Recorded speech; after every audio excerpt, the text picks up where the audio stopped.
नमस्कार दोस्तों, स्वागत है आप सभी का आपके अपने YouTube चैनल सनोडिया 92 पर। मैं हूं आपका दोस्त राजेंद्र सनोडिया। देखिए दोस्तों, आज के इस वीडियो में हम पढ़ने वाले हैं जीके के very most important top 20 question जो आने वाली सभी प्रतियोगी परीक्षाओं के दृष्टिकोण से अत्यंत महत्वपूर्ण है। तो दोस्तों, 20 में से आपके कितने सवाल सही होते हैं लास्ट में कमेंट करके जरूर बताना। आइए शुरुआत करते हैं क्वेश्चन नंबर 1 से। क्वेश्चन नंबर 1 है, हॉर्नबिल महोत्सव किस राज्य में मनाया जाता है? 4 ऑप्शन दिए हुए हैं, बताइए हॉर्नबिल महोत्सव किस राज्य में मनाया जाता है? त्रिपुरा में मनाया जाता है, असम में, नागालैंड में या अरुणाचल प्रदेश में? तो इस सवाल का सही जवाब होगा हॉर्नबिल महोत्सव मनाया जाता है नागालैंड में। ऑप्शन नंबर सी इसका सही उत्तर होगा। याद रखना दोस्तों, हॉर्नबिल महोत्सव को त्योहारों का त्योहार भी कहा जाता है। क्या कहा जाता है? त्योहारों का त्योहार भी हॉर्नबिल महोत्सव को कहा जाता है, हॉर्नबिल फेस्टिवल को कहा जाता है। अच्छा, ये कब से कब तक मनाया जाता है? तो इसकी दिनांक याद रखना, इसकी डेट याद रखना। 1 से लेके 10 दिसंबर 1 से लेके 10 दिसंबर के बीच में हॉर्नबिल फेस्टिवल नागालैंड राज्य में मनाया जाता है, जिसे त्योहारों का त्योहार यानी कि फेस्टिवल भी कहा जाता है। ठीक है, चलिए नेक्स्ट क्वेश्चन देखते हैं। क्वेश्चन नंबर 2, किस खेल में भाग लेने वाले खिलाड़ी को प्यूजिलिस्ट कहा जाता है? दोस्तों, अगर आपने इस सवाल का जवाब सही दे दिया ना तो मैं आपको मान जाऊंगा। ठीक है, अगर इस सवाल का जवाब आपसे बन गया ना, मान के चलिए, तो ये मान के चलेगी आपकी तैयारी बहुत अच्छी हो चुकी भाई ना। किस खेल में भाग लेने वाले खिलाड़ी को प्यूजिलिस्ट कहा जाता है? इस सवाल का जवाब जो ईमानदारी से दे देगा ना, ये मान के चलो कि आप बहुत पढ़ाई कर रहे हैं। ठीक है, तो टेबल टेनिस, हॉकी, मुक्केबाजी या गोल्फ। ठीक, तो याद रखना दोस्तों, किस खेल में भाग लेने वाले खिलाड़ी को प्यूजिलिस्ट कहा जाता है? इसका सही उत्तर होगा मुक्केबाजी। ऑप्शन नंबर सी इसका सही उत्तर होगा। मुक्केबाजी में जो भाग लेने वाले खिलाड़ी होते हैं उन्हें कहा जाता है प्यूजिलिस्ट। बहुत ही इंपॉर्टेंट क्वेश्चन है। ठीक है, अच्छा, जो मुक्केबाजी होता है उसके खेल के मैदान को क्या कहा जाता है? तो उसके खेल के मैदान को कहा जाता है रिंग। क्या कहा जाता है? उसके खेल के मैदान को कहा जाता है रिंग। चलिए नेक्स्ट क्वेश्चन देखते हैं। क्वेश्चन नंबर 3, लावड़ी नृत्य शैली का संबंध किस राज्य से है?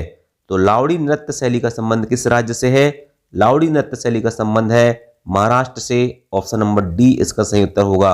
याद रखना, लावड़ी नृत्य शैली का संबंध किस राज्य से है? महाराष्ट्र से है।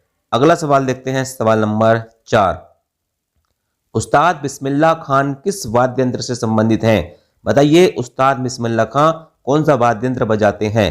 तो बिस्मिल्लाह खान बजाते हैं, क्या बजाते हैं भाई साहब? बिस्मिल्लाह खान बजाते हैं शहनाई। ऑप्शन नंबर डी इसका सही उत्तर होगा।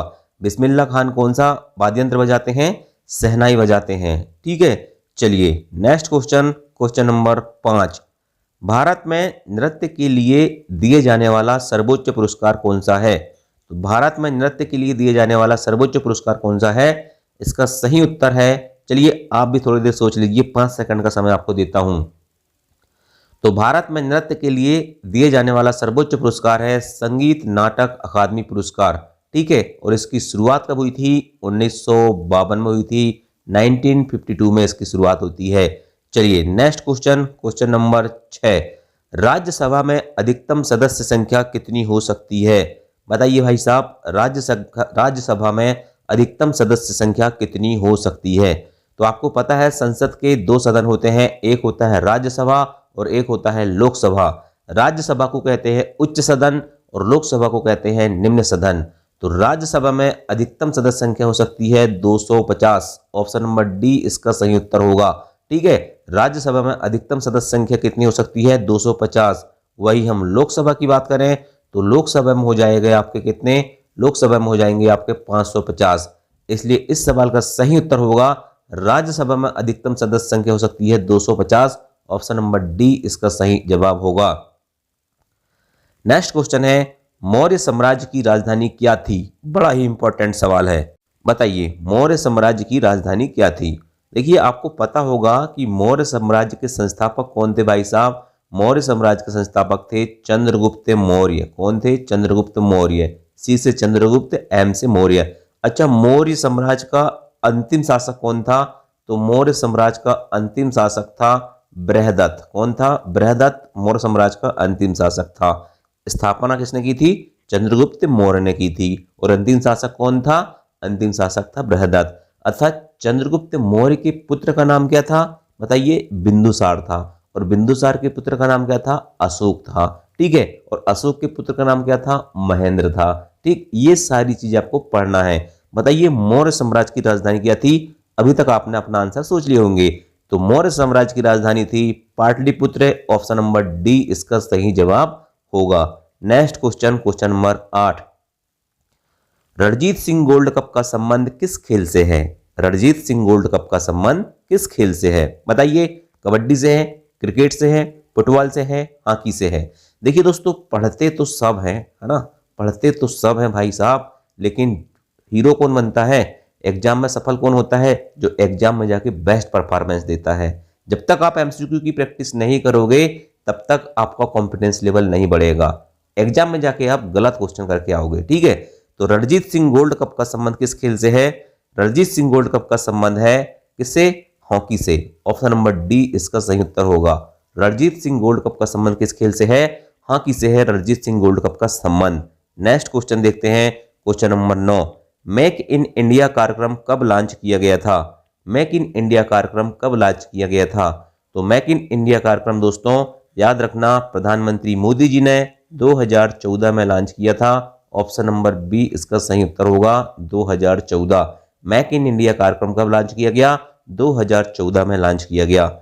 नेक्स्ट क्वेश्चन, डंडारी नृत्य शैली का संबंध किस राज्य से है? डंडारी नृत्य शैली का संबंध किस राज्य से है? बताइए, तो इसका सही उत्तर हो जाएगा, डंडारी नृत्य शैली का संबंध है तेलंगाना से। ठीक है, बताइए दोस्तों कमेंट करके कि वर्तमान में तेलंगाना राज्य की राजधानी क्या है ना। डंडारी नृत्य शैली का संबंध किससे है? तेलंगाना से है। और आपको कमेंट करके बताना है कि तेलंगाना की वर्तमान राजधानी क्या है। नेक्स्ट क्वेश्चन, भारत का सबसे लंबा राष्ट्रीय राजमार्ग कौन सा है? बताइए, भारत का सबसे लंबा राष्ट्रीय राजमार्ग यानी कि नेशनल हाईवे कौन सा है?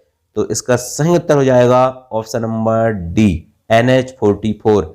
याद रखना, पहले NH-7 हुआ करता था, लेकिन अब नाम परिवर्तन हो गए हैं और अब NH-44 जो है ये भारत का सबसे लंबा राष्ट्रीय राजमार्ग है।